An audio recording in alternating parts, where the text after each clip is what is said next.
Bloop, bloop, bloop, bloop, bloop, bloop, bloop, bloop, bloop, bloop.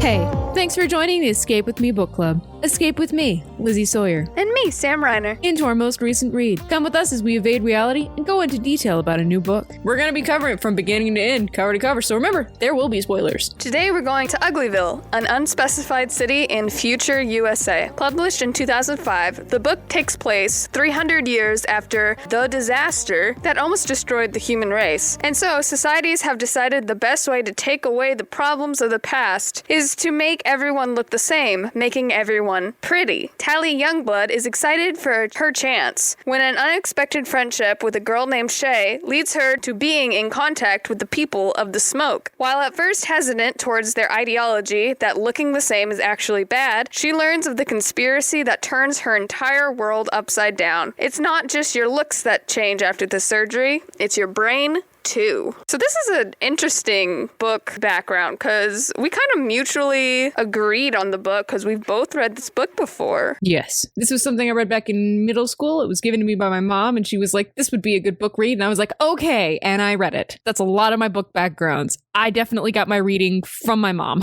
I was in the middle school library because I also read this in middle school. And I was just looking about the library and it caught my attention. And so I read this one and then I read Pretties and Specials and I really liked them. And then I tried to read extras and I didn't like that one. I don't really remember why other than the fact I was like, this isn't Tally. Don't care.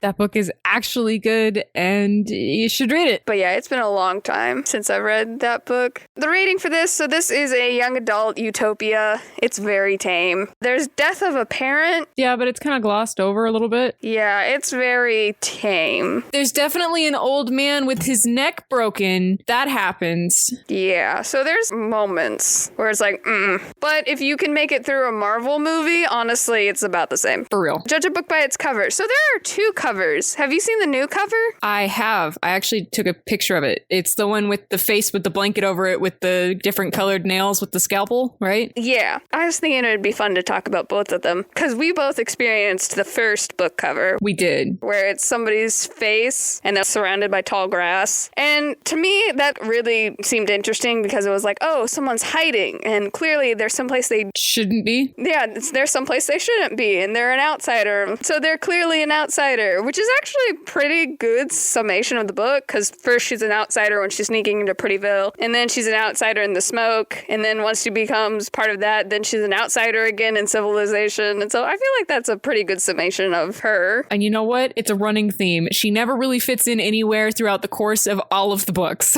Nope. It's like, you're 16. Guess what? Your life is going to suck for the rest of your life. Have fun. You know how your life was supposed to be awesome? Screw that. Well, now it sucks. And it never gets better. It just gets worse from here. So what did you think of the first one? And then we'll talk about the second one. Oh, the first cover? It felt like one of those had been made into a movie and so a face was plastered on the cover type covers, almost. I can see that. It was very on brand for the time period that the book came out. There are a lot of covers that were like that, and I didn't necessarily like it, but since I did audiobooks, I didn't have to look at it very often, so it didn't bother me. True. I didn't like it. That's fair. I don't know, I liked it. I liked her expression and how they kind of cut off the face. I actually recently went back and someone had, because it's folded weird, so you can't see all of the face at once, even if you undo the binding, it's still a little distorted. Somebody had a picture of what the face actually looked like, and I was like, this is weird. I don't want to see her full face. That's weird. But it did make me realize, I'm pretty sure they use the same model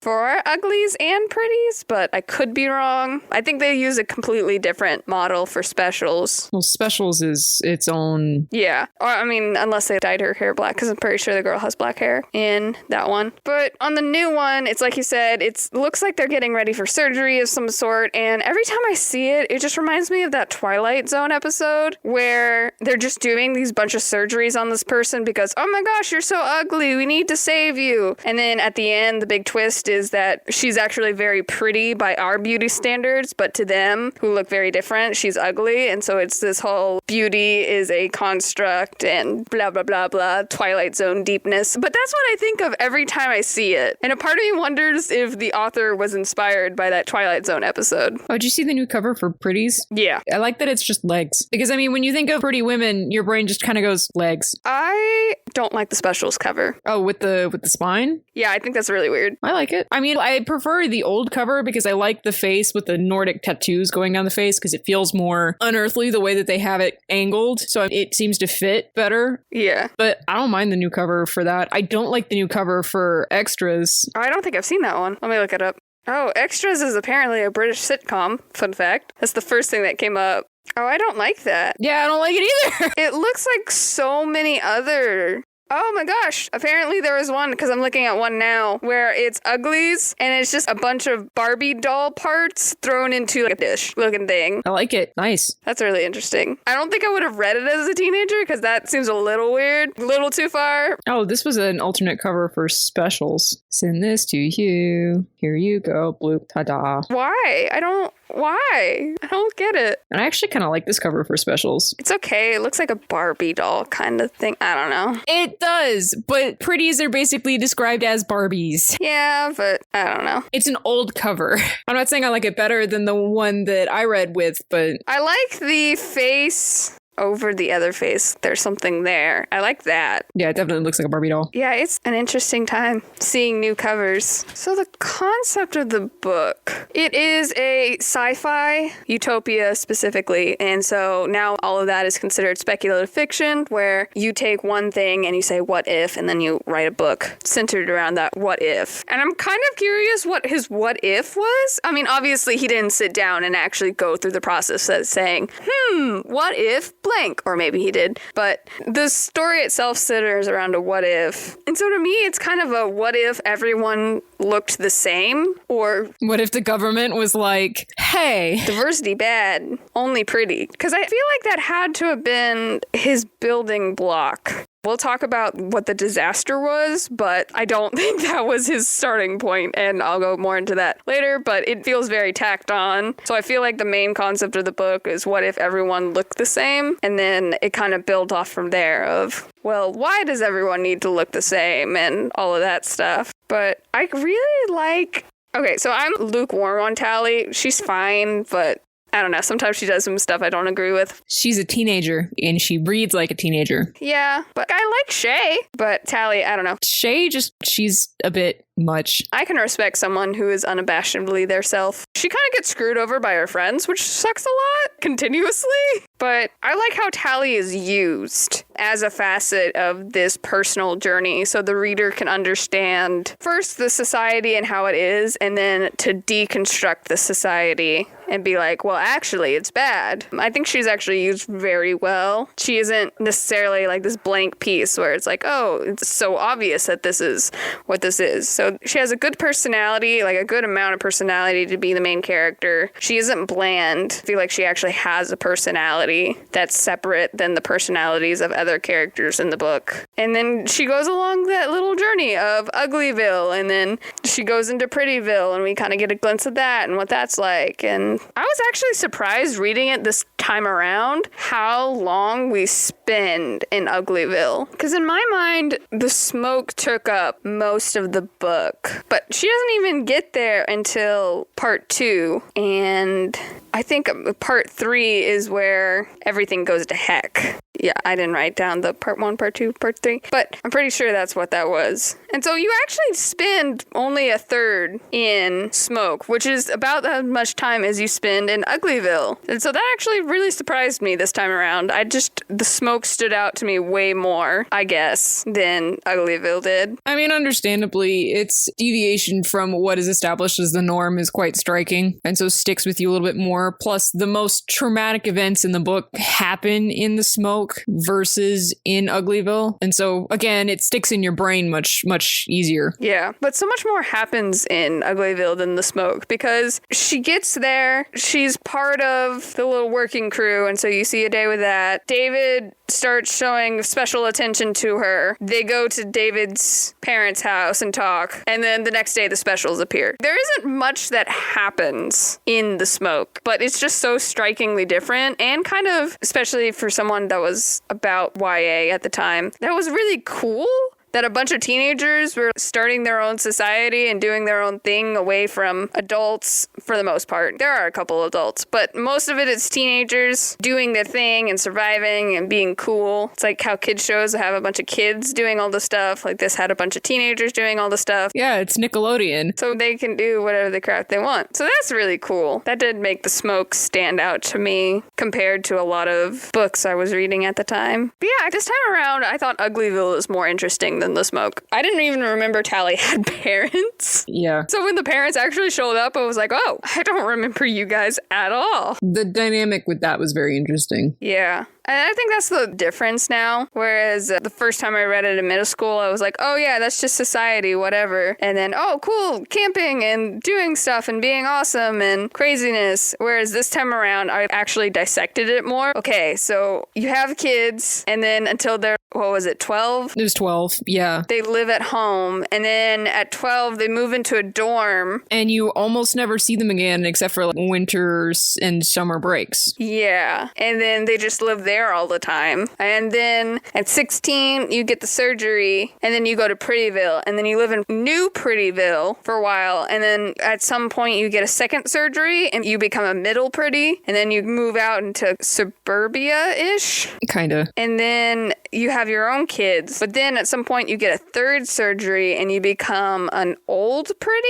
Yeah, the multiple surgeries afterwards are to counteract the fact that even though you've been essentially reshaped into a plastic Barbie, your body is still going to want to age. And the fact that it can't because of all the plastic in your face. So to actively help your body age appropriately as it tries to shift. Yeah, it probably would not look good. Yes. There'd be little bubble brains. Yeah. And we kind of experienced that through David's parents, because I think they were middle pretties when they escaped because they have real jobs. For whatever reason, the society has decided that new pretties are allowed to just exist from 16 to X age, unspecified age. That was weird. I actually didn't understand the caveat. What is the point of sending you to school if you're just going to party for like 6 years and destroy all of that? Are you expected by as a middle pretty? It's like, okay, you're going into a job. Remember all those things you learned 10 years ago. I don't think all of them go into a job.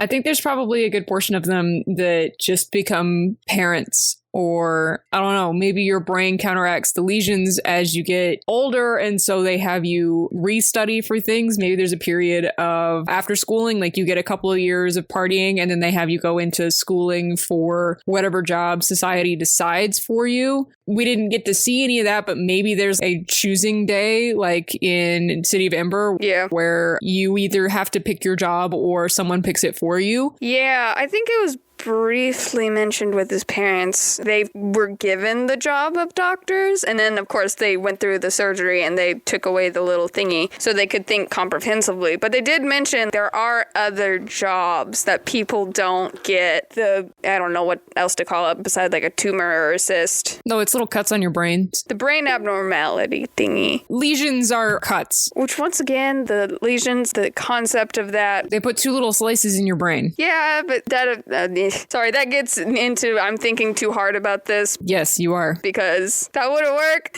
Don't worry about it. It's like I say watching through Doctor Who, like the episode where everybody in the world dies for like 5 to 10 minutes and then the doctor brings them all back to life. And I'm sitting there like, that wouldn't work because their brains would have already started to decay almost immediately. And so the entire world would have brain damage, which then at the same time explains so much about our society.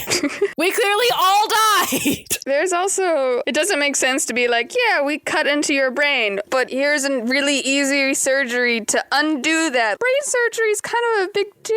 Anyway. Well, I mean, you say brain surgery is kind of a big deal, but at the same time, they've developed surgery to the point where they can literally remove all of the skin, put new skin on, and reshape the bone structure without killing a person. Yeah, that's gross. So at this point, I think brain surgery is a breeze in comparison. Oh my gosh. I I hate to think about that. Which a part of me is like, that also doesn't make sense that there are doctors now. I feel like if we're 300 plus years into the future, robots would have taken over that a lot more. Oh, you know what? I did think of a potential warning if you don't like the thought of having all of your skin removed and then regrafted on. It does get weirdly graphic. Yeah, the medical stuff gets very graphic. It gets so weirdly graphic there, especially since a lot of it doesn't make sense. Because, for example, they're like, oh, they give you new skin. The chances of your body rejecting that, you're putting a whole new organ on. It's not, oh, I'm just going to take off this plastic coating and put on a different plastic coating. No, your skin is an organ. Your body can reject that. Yeah, it's living, breathing. That's why whenever people do skin grafts or have to get skin grafts, it's skin from different parts of their own body so that their body doesn't reject the skin. Yeah, it's very complicated and it gets glossed over and it doesn't make sense. And like I said, even in the universe, it doesn't make sense because if you get given an entirely new skin organ with the purpose of it being perfect, and even if you have to get a middle surgery and an old surgery, it doesn't make sense how quickly David's parents de-evolved themselves so that they look like uglies. Well, their skin is still the new skin. Their explanation for that, which still doesn't make sense, but it's you get plastic inserts in your face, right, that are moldable to make it into the pretty face, and then what they did was essentially eat a pill so that the plastic dissolves and is reabsorbed into the skin so that the face goes back to normal. However, that would not work. You still would have had to remove bits of the face and ground down bones to put the plastic in to make the face the shape that you want it to be so it matches everybody else's face. So it wouldn't make sense for your face to go back to how it was before. You would be massively disfigured because bits of your face would be then missing, I would think. Especially cheekbones, you would be super gaunt right there. Yeah, there's no way that the cheekbones would even still be there. They could have just replaced that entire section of face with plastic. Yeah. You would have this weird gaunt hole in your face. Yeah, and so this is the part where I talk about my husband. He really likes utopia and dystopias. I don't know his opinions on this specific one. Where I don't, and I think my main problem is he goes into it like, oh, this is an interesting concept. This is a nice thinking exercise. What would happen if this happens? It's workable. Well, it wouldn't happen like this. Where I always go in, I'm like, this doesn't make sense. Why is this happening? You guys are stupid. That's not how science works. That's not how science works. I get so focused on these nitpicky things. That's okay. I was reading a book last night and... Not this book. I was reading a different book last night, and someone mentioned a glass eye rolling across the floor, and I was like, but glass eyes aren't spherical. And so I then had to Google the history of glass eyes, and it turns out they did used to be spherical. So in that time period, yes, a glass eye would be able to roll across the floor, though nowadays they would not because they are no longer spheres. They're that half crescent thing that fits on the muscle that's left when you take an eye out so that the glass bit can actually move with your normal eye. Wait, does that mean Nancy Drew and the Secret of the Crystal Skull lied to us? Yes, because by that point in time, they would not have been round anymore. Oh my goodness! They no longer would have been round, unless he didn't have the muscle in the back of his eye anymore. If the socket was so badly damaged that the muscle was no longer back there, there would have been no point into giving him a crescent that would fit on the muscle that would move it. So in theory, he could have had spherical eyes. I need to know now. But I went into this whole, I have to look this up right now. Yeah, that's how I feel about this. And just because studies about the brains are coming out all of the time, and so their understanding of things in 2005 is obviously different than things in 2021. But the places that they would need to change are more inside of the brain. I feel like they would need to adjust the hippocampus to change your personality, and then they would need, it doesn't make sense. It's something that when you're in middle school, you completely gloss over because you're like, yeah, sure, all right. And then when you're older and your brain's more developed, you're like, okay, now hold on, wait. Whoa, that doesn't. Yeah. And even if we're being like, yeah, they just do lesions in the brain and then it's fine. Sure. A pill should not fix that. No, a pill should not fix that. That's potentially using some sort of matter to fill in the lesions. And also the concept of how is she scientifically scientifically testing this? You know, that's what Tally's for. She said, you kid. No, I know, but there are stages you go through before you reach human testing. And what did she take? A month? I don't know. She's cutting lesions into rabbit brains and testing it on them. In a month, she has developed this pill that will magically grow parts of your brain back and turn you back to quote unquote normal. I want to double check that I have the definition of lesions correct, just because my brain's like, but what if you're wrong? Yeah, a region in an organ or tissue which has suffered damage through injury or disease, such as a wound, an ulcer, or a tumor. I was right. Okay, so it could potentially be some sort of growth. Yeah, so it's either a growth. It's either a cut or a growth. It's one of those two things. So, I mean, the pill would be more plausible with a growth, but it would make more sense for it to be a cut. Yeah, so it's even not clear. It all doesn't make sense. And yes, having a brain tumor can actually change your personality, but a lot of times it doesn't make you more compliant. It makes people more angry, and it's not a good change. Let's just say that. A lot of people talk about people with brain cancer who their personality changed and then they become really spiteful or angry or rude, or so I don't. We're gonna stop talking about this. It still doesn't work. It still just doesn't work. This for now, we'll live under the happy umbrella of they did so much research and trial and error into it and killed so many people trying to figure this out. Oh my gosh. That they have it perfectly down to a science on if we put 2 lesions right here in this specific spot on the brain, people become more compliant and like little bubble brains. Yeah. Just live under the happy umbrella of this is science fiction and nothing really makes sense. And magic upon magic, it now only takes a month for doctors to create a pill that will cure tumors. Yeah, in the woods with no equipment. No brain surgery is required. No brain surgery is required. We can fix you right here, right now. Hey, Shay, take this pill. You may or may not die. I don't think I want to do that. I am really glad they talked about consent on that, and they were like, we can't force Shay to take this. Tally, stop trying to be like, it's okay if she dies. It's better than how she is now. Like, Tally! No, it's not. Stop being a crap friend. Chill out, man.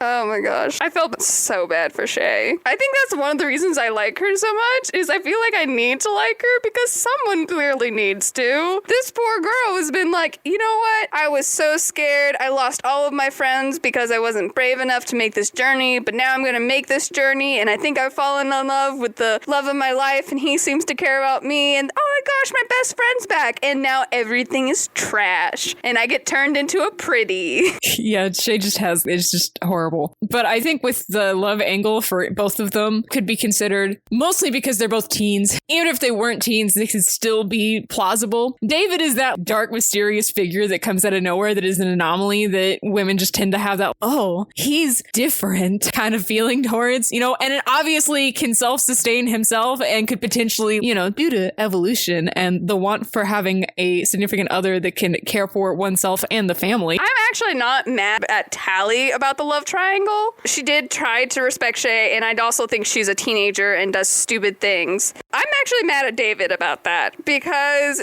you don't go from holding hands with Shay one day to giving gifts to Tally and taking her on secret cave exploring things and being like, you're different. Yeah. You're not like other girls, like the girl I was holding hands for yesterday. Yeah, she's different, but you should probably break it off with the girl that you're currently leading on. And then he's like, oh, me and Shay were never a thing. And even then, give it a month, man. He was like, Shay and I weren't serious. I only led her on. I know of her feelings, and I never said, hey, I'm not into you as much as you're into me. I still think if David had been like, hey, Shay, I'm not interested in you. To be fair, though, he is also a teenager. No, I'm mad at him. And I am still holding him out on that. I am mad about that. He should have just been like, Shay, no. Hey, sweetheart, maybe get your head out of your pants for like 1 second and think about somebody else's feelings. Oh my gosh. And then, of course, we hit Tally's not like other girls. And I just internally cringe because we have gotten past that part. And now we've hit that trope of you're not like other girls. Oh my gosh. But what she really is. Tally's not that special.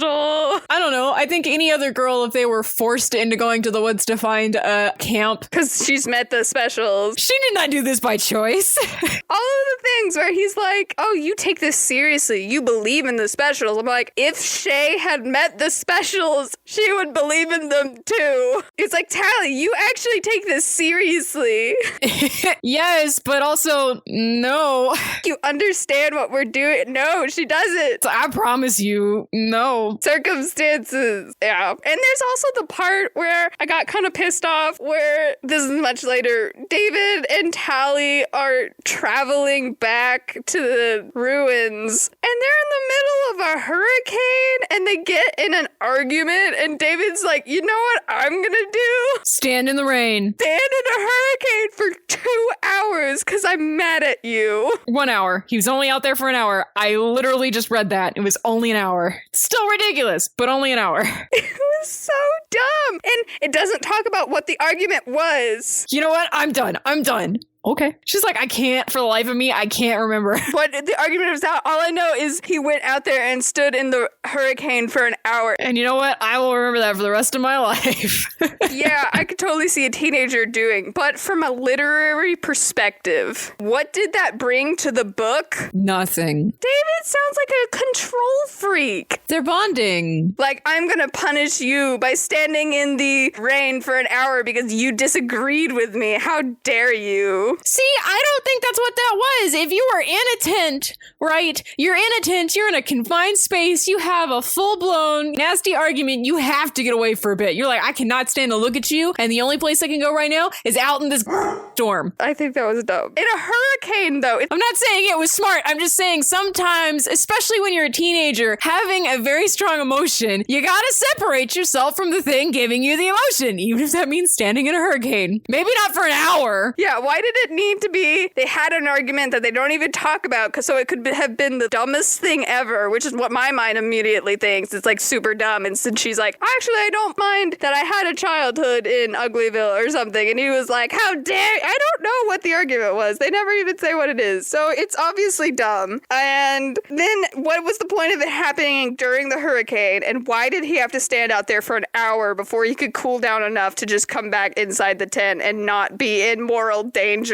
Because hormones. That scene to me downplays David's character. It does. It's not great. I actually don't like David that much. I do like him as a person, but then I see him interacting with Tally and Shay, and I'm like, I actually don't like you now because I knew teenage boys like this, and I didn't like them then. I don't like you now. Teenagers shouldn't be allowed to date or something. I don't know. They're all terrible people. I guess you have to learn somehow, but because you can stop teenagers from dating. it's all a mistake. Middle school and high school is a mistake. You'll never be able to convince a teenager that dating is a bad idea. A mistake. That whole age range is just... It is. But, you know, mistakes are how we learn. That's why everybody's like, you know, middle school and high school sucked. I'm glad I never had to go back there. I'm glad I'm not the person I was then. Because you know what? That's when we learned what being a person was. It's one of those things. There are YA books that I can read and I'm fine with. And then there are some YA books that cover the bad stuff of teenagers. And all I can think is, I've done this once. Why am I doing this again? I don't want to read this. Too real. Too real.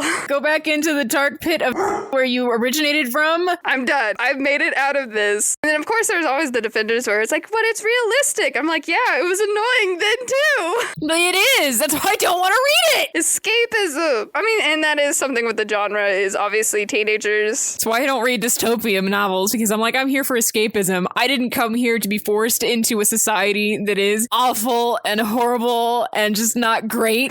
I came here to get away from my current society that is awful and horrible and not great. Yeah, but it comes down to, could I actually see this happening? And not in the medical science pseudoscience we were talking about. I'm talking about, could I see something happening and the governments of the world combining and deciding, you know what we need to subdue the people and change their personalities, and then go, well, how can we convince people to go under the knife and then not tell them that we're doing this thing? Because no one's just going to sign up for brain surgery that they don't know what's going to happen. And they're like, well, what if we get so good at plastic surgery we can just make everyone pretty, and then we're going to brainwash everyone from childhood to believe they're ugly and that all the problems of the world is because people look different, and so we're just going to make everyone look the same. Honestly, the brainwashing wouldn't be that hard. We as a society already brainwash our younger society that they're ugly. That's already something that happens. So it'd just be taking that to the next step. It is, but that's also could be considered like an industry. There are industries centered around that, of course, but this is like in schools, like, you are ugly. Yeah, I know. That's what I'm saying. So, I mean, like, it would be taking that next step into brainwashing the society. I mean, most of the brainwashing that already happens in society happens in school. That's already legitimately a thing. Yeah. So I get that train of thought where it's like, okay, so this is potentially how it happened. But where I pause is, how did they decide what is pretty? Even now, in our culture today, people have a very diverse view of what pretty is. And I mean, you could say it's blonde white girls that are size 2 and whatever, but then it could be like, oh, it's black women with big hips and a big chest. There's a bunch of things it could be. And so I think it would be really hard to be like, hey, everyone, this is what pretty is. And he broaches the subject a little bit in this book where they talk about how David's mom ended up on the council of Pretties, the Pretty Committee. Yeah, which I also loved the name of that. I'm on the Pretty Committee. And how all of the different cities get together and evaluate what the baseline standard should be and what is an acceptable deviant from the standard. And just from the way that they talk about pretties, it sounds like that height, weight, body structure, and then eye size and things like that all need to be about the same. And then everything off of that can be an acceptable deviant, you know, like skin color, hairstyle, eye colors to some extent. But how they came to what was an acceptable body size, what's an acceptable... I get where they came out with the size of the eyes. Having eyes that are bigger and more vulnerable is something that people naturally go towards as a I must protect you, which is probably why they did that. That's why people like small animals. Their eyes are bigger. Their heads are bigger. They've got big eyes. Babies, big heads, big eyes. I must protect you and take care of you and love you forever. So, I mean, I can see that arc, but body size, and unless they're going from like a, well, what's a healthy body standard for this particular height bracket, that needs to be our standard body weight, if that makes sense. So, I mean, you can kind of piece together, okay, I could potentially see how this and this and this and this would interconnect as a what would be seen as healthy and what would be seen as, and maybe it varies from country to country. You know, this country would have like a thinner, and countries like Italy that value a heftier body weight would be like, okay, well, we want our pretties to be a bit bigger, just depending on the different cultures of the different areas. Yeah, and it's one of those things like you definitely have to swallow Western society's versions of beauty because it's written for USA people. So I understand why they were like Western society of beauty. But if I was going to take it and actually apply it to the world and be like Japan's version of beauty versus the US versions of beauty versus France's versions of beauty, it would have to deviate from country to country if it were ever going to work. And honestly, I don't think you could get the entire world to work together. Straight up, that's not feasible. Yeah. And that's the other thing. That defeats the purpose of everyone looking the same if every country has people looking different. I would think that there'd have to be like, in theory, a couple of little staples that are like, yeah, okay, so these are the pretty staples. But just because it's different across the world, what the standard thought of pretty would be, I don't think you could come to a consensus on what is pretty. Yeah, no. And so that kind of where it falls apart is when you look at world politics with it. I mean, even if you are brainwashing everybody to think that this is, oh, it's great, it's happy, it's whatever, the people that don't have the lesions on their brains are still going to be in disagreement on what the standard pretty should be. Yeah, and there's cultural significance, and there's a bunch of things that it would not work to be like, hey, everyone, this is what this looks like. Because some cultures like tall people, some cultures like short people. It's just different everywhere. And so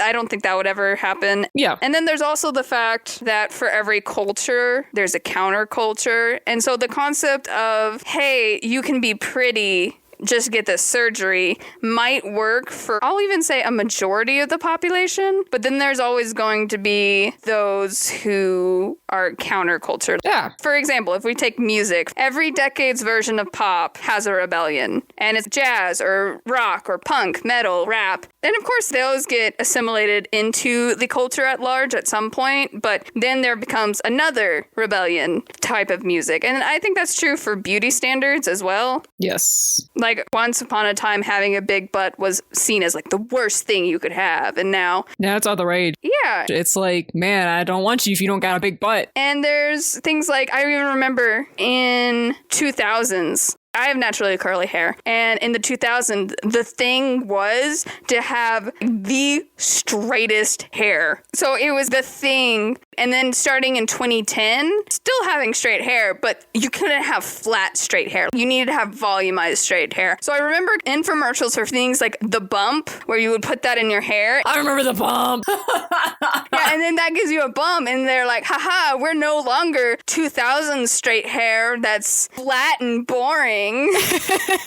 then you go back earlier than that, perms. Like, perms used to be all of the rage. Oh, perms. And if I lived in the 80s, I would have the best life, but I didn't.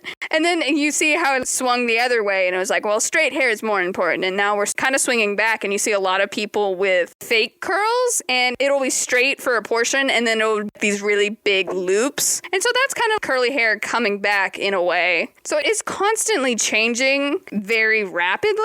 And how would you have a control over that? And I mean, yes, there is the brainwashing stuff, but even then... It makes me kind of wonder if the first round of Pretties wasn't by choice. What if the government was just like, nah, we're doing this now. You have no choice. Here we go. We're going to do this thing. Yeah, that would just lead to some form of rebellion or something. I can't see it happening. And then the problem they were trying to solve, which I hated. This is my least favorite part of the book. So the disaster, you would think it'd be like, oh, uranium bombs because they had disagreements. This entire book, you think it's, oh, war. No, some moron was like, let me mess around with biology a little bit and created a bacteria essentially that would eat petroleum and make things explode. So it makes even less sense for it to be like, hey, we have a bacteria that eats petroleum and everything's exploding and stuff. Oh no, what are we gonna do? You know what we need? We need to make people pretty. Make everybody pretty. Let's make people pretty. That's the answer. We have petroleum eating bacteria. We need to make people pretty. We need to make people pretty. And it's the biggest reach. World conflict? Nah, make people pretty. Because it doesn't even make sense. And like, oh, we need to give everyone legions so they won't free think or whatever. Because they make sure the scientists don't have the lesions. So someone could easily still now make a bacteria that harms society. This doesn't solve anything. And then there was the whole chemistry behind, oh, it eats petroleum, so when it touches air, it explodes. We need to make people pretty. That's the solution. Just we got to make them pretty.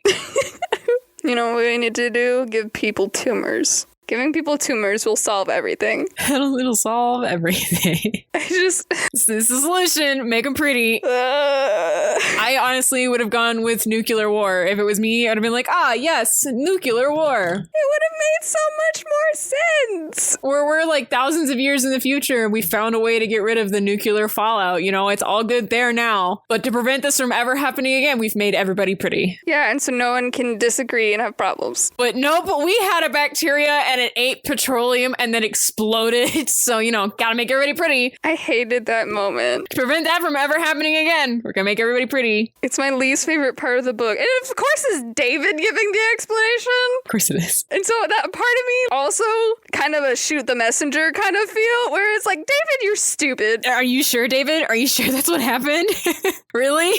That's dumb. And he's just like telling Tally, and Tally's like, oh my goodness. And I'm like, you're both stupid. that makes so much sense. Yeah, for sure. Yeah, I'm like totally in love with you. And yep, yeah, I'm going to take whatever you say as word of law. Oh my goodness. Granted, they are a society that doesn't use petroleum, but making everyone pretty did not get them there. They still needed scientists and people, and it just, We found the solution, everybody. We made you pretty.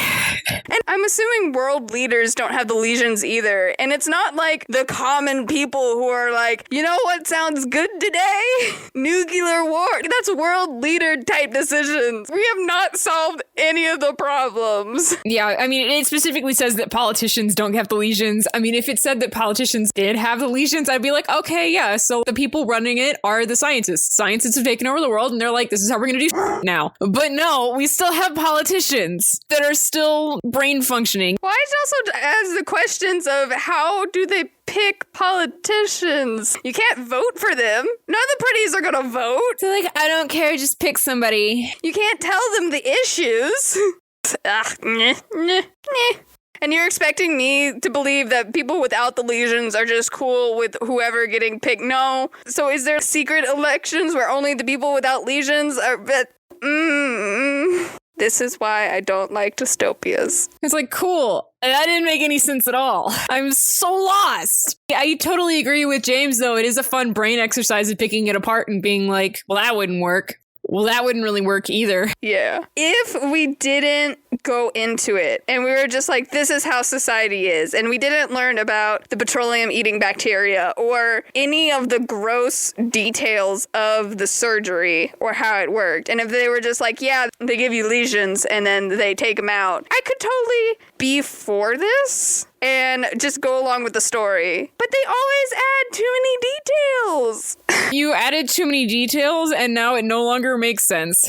Like City Member, your world does not need to be massively fleshed out for it to be a creepy dystopian society and work. It's fine, guys. Like, I know it's science fiction, but don't make fake science. Try to make sense. This isn't an alien society or anything. If you're going to make fake science, you have to do what the flat earthers have done and throw all of science out the window and start from square one. Yeah, if we turn this into a brain exercise. I like the concept. Like I said, this reminds me of that Twilight Zone episode where it makes you think, what is beauty? Why do we believe what it is? What is society's portion of making us believe in beauty or ugliness, and how it's kind of just a construct that we have created to separate people further from each other and blah, blah, blah, blah, blah, blah, blah. And there is some psychology in it, but it's also some society has told us this is what this is. So there is some really interesting conversations to be said about a society that tries to make all of its people pretty in order to supposedly keep down discourse, but also to make their brains pretty. I like that concept, but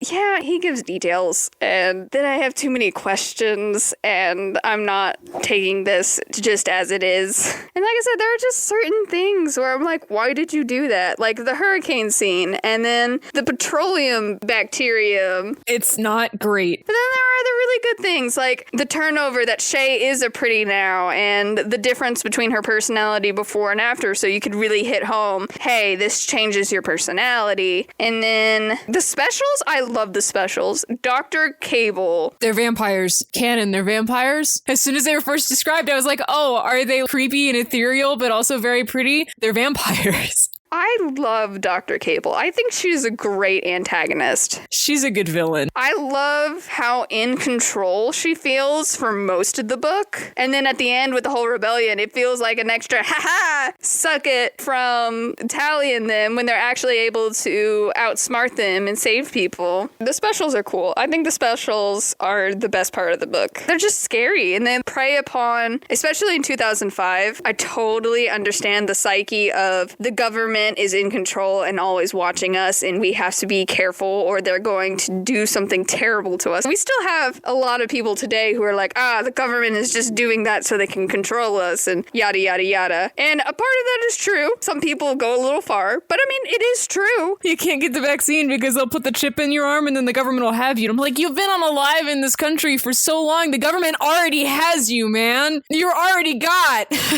So I totally get the psyche of it. And I think that's why the specials work so well, is because it does tap into this Big Brother-esque thing. Government's gonna get you. And they're in control. Like with the necklace, that was a great example. She thought she had destroyed it, but actually the government was like, in case it got destroyed, we still got this. They still one-upped them, even though Tally was trying to fight against them. I think that's one of the reasons Specials is my favorite book in all three of them, because you get to learn about the specials. Like, I don't care about the Pretties as much. And then stupid love triangle spots up, and I hate it. David comes back. Well, I mean, he has to. It's a big plot point. Yeah, but the weird thing... Okay, it's been a while since I've read these. I liked David in the first book, and then I read Pretties. And then when David showed up again, for some reason, I didn't like either how he showed up, or when he showed up, or something. Or the fact that it was immediately like, oh, romance again. Something about David's return in the Pretties made me not like him. And so we're going to experience that, I'm sure. And I'm going to go back and be like, okay, now that I'm an adult, I can actually put words to these feelings. But there's a reason that this was like this, and I don't remember what it was, but I just remembered not liking it. I don't remember David's return in that book. All I remember is Tally being stupid and giving one pill to the boyfriend that she kind of makes, and his brain almost rotting because that's not how those pills are supposed to work, if I'm remembering correctly. I'm pretty sure in Uglies she only had one pill. Or was it a series of pills? Honestly, I just read it. I don't remember. I thought it was one pill. I don't think it was. Maybe it was two. Because I vaguely remember after Shay says that she doesn't want to take it and the mom pulls Tally off to the side, Tally's like, so we're going to make her take them. Maybe it is two. I vaguely remember her saying them. I don't know. I can't remember at this point, but I mean, that would be a massive plot hole. We've reached the point of people remember 10% of what you say and 100% of what you feel. I think Pretties is my least favorite of the three, mainly because Tally, it does become stupid. Well, I mean, it's because she's pretty, and so her personality is wishy-washy. Yeah, and Tally was... I mean, she wasn't unlike other girls. Plenty of other girls can make decisions. But at least Tally had a personality and vivacity and tenacity and... And then she becomes pretty. And then she becomes pretty and you're like, this sucks. I hate this. You are, dummy. Fun, I guess. Fun. I don't know. Yeah, you saw it coming with Shay, but that doesn't mean I wanted to read it with Tally. I like the ending of the book. I like the setup. I get it. Self-sacrifice. Yeah, I actually do kind of like that, where Tally's like, okay, we need a person, I'll be that person. That still speaks to her personality. I've messed up so much. I volunteer as tribute. I think that's still her personality of, you know, it has to be done, let's do this. You spend an entire book selling me on Tally, and then it's not Tally. And then the book after that, she's a special, and so she has a completely different personality. But at least I liked that personality better than a Pretty. Yeah. Pretties aren't great. Tally, your life sucks. I'm so sorry. And now I have to read about it until you get saved. And like I said, you would think David coming back and them being, hey, Tally, here are the pills, let me save you, would be good. But I remember I didn't like David in the second book. I wonder if it's because you end up liking the new boy so much that when David comes back, you're like, oh yeah, this guy. Gotta show up to ruin everything again. Way to mess up this fun romantic relationship that has developed. Maybe that is it. Like, I feel like David just screws up everyone's relationships when he shows up. Oh, great. It's you. I'm gonna read the second book and be like, why the crap did I feel like that? I'm sure, but we'll see. I do remember that being my least favorite of the... I call it a trilogy because Extras is a companion novel, not a sequel. Tally's still in it, though. She is? I mean, it's like when you read through the Howl's Moving Castle books that Diana Wynne Jones wrote in the Howl's Moving Castle universe, because the first one's about Hal and Sophie, and I think the second one's about an Arab kid in the same world, and Hal and Sophie are in it, but it is not about them. Yeah. I think I made it to the point where the main character either was involved with her or met her or something. They go train hopping. That book ended up not keeping my attention for whatever reason, and then I returned it and I didn't check it out again, so that's where that left. And of course, he has recently released that new trilogy taking place in the same world, so that's kind of cool. That's fun. It's always good to see someone's been busy. Good for you. And of course, we still have those rumors of an Uglies movie coming out. We've had those rumors since 2010, so I will believe it when I see it, because they're like, yeah, it's coming out on Netflix now, but they've been trying for so long. Is it though? Yeah, I can't get excited for it. And at this point, I'm like, should you though? Is that what we really want? Do we really need this now in 2021? No. This came out in 2005, and Extras came out in 2007. So they were published really close together. And a lot of things feels very mid-2000s. And so I'm worried either it's a faithful adaptation and it's going to feel outdated, or they're going to try to update it, which would make more sense. Oh, you know they're going to try and update it. There's no question about that. And then it's not a faithful adaptation. And you're like, why did you have to do Uglies? Why couldn't you have made your own world? Makes even less sense, because this is definitely not studios clamoring over themselves to get the name. This has been in the works for a long time. Which either means it's going to be very good or very bad. They've had this long to think about it. I'm actually more worried because I feel like a bunch of ideas are just going to get thrown together. It's like when you have a movie has several directors over the period, you know it's going to be a train wreck. Yeah. I still want to watch it, though. Hopefully it will come out on Netflix so I don't have to buy a ticket. Gotta watch this train wreck. I don't want to pay for this. General thoughts. Yeah, so I think it just goes back to what I said. I think it's good if you don't think too hard about it. I think it's great for its intended audience. YA and even a little younger in middle school, because that's where I picked it up, and I know a lot of other people picked up in middle school, but it's great for that age group. I think this is Diet 1984, so... I wasn't excited about reading through this book again. Now that I read through it, Yeah, it's not the best, but it's not the worst. You don't like dystopias. I don't like dystopias. This is probably on the tamer end of dystopias, and I read a lot of dystopias in middle school. It is not my cup of tea. Yeah. I think City of Ember is better than this one. Yes, I completely agree with that sentiment. But I haven't really read, this is where I point out, I haven't read Hunger Games or Divergent. I've read Maze Runner. I've read all the way through Maze Runner. Don't read all the way through Maze Runner. I watched the second movie of Maze Runner. You didn't watch the first one? No, because my friend was like, I want to go see this movie. We're going to see this movie. And I'm like, okay. And then I watched it and I was like, this is stupid. Yes. But I do think, while it probably isn't as good as those books, and that's why it didn't receive this cult following that the others did, and immediate movies, whereas this one's still waiting on its, I don't think it's necessarily out of place for that genre either. Like I said, I consider it Diet 1984. If you like diet drinks, it's great. If you don't like diet drinks, no. So one question for the author of the thousands we've levied. Why did you feel the need to make new science that isn't really new science that doesn't really work? Did you not reread the book for continuity? That's kind of mine, because mine still goes to why petroleum eating bacteria? Why petroleum eating bacteria? It makes no sense. And then the context of that being the catalyst that caused everyone to be pretty, but scientists still don't have the lesions, so it doesn't make sense. The everyday Joe was not making this bacteria. It was scientists who were funded probably by the government or other corporate entities. Just go with the classic. Nuclear war is always relevant. Nuclear war is always relevant. It's like magic logic, right? Science logic can be a lot like magic logic. If you follow the basic rules, you can basically just say, oh, they found a way to do blah, blah, blah, and leave it at that. And people will believe you because it is a science fiction book. You don't have to be like, oh, they found a way to brainwash people by putting lesions on their brain that we can then remove with pills. Okay, but how? After a month of experimentation in the woods. So yeah, a little too much, but also not enough. That's what we've hit. You're trying too hard. If you're going to put a little too much, you have to put more than a little too much, because at that point, you're in this deep. You got to keep going. You can't just stop. Yeah. Rating. I'd give it traveling to a new place for the first time out of 10. It's really interesting, but there's that culture shock. Yeah, and so there's some good, some bad, some weird, but at the end you're kind of glad to go home. Like, that was fun. I'll tell people about this at home. It's a little bit of culture shock going to this place and being like, what is happening? Why are we here? What is going on? I'm glad I don't live there.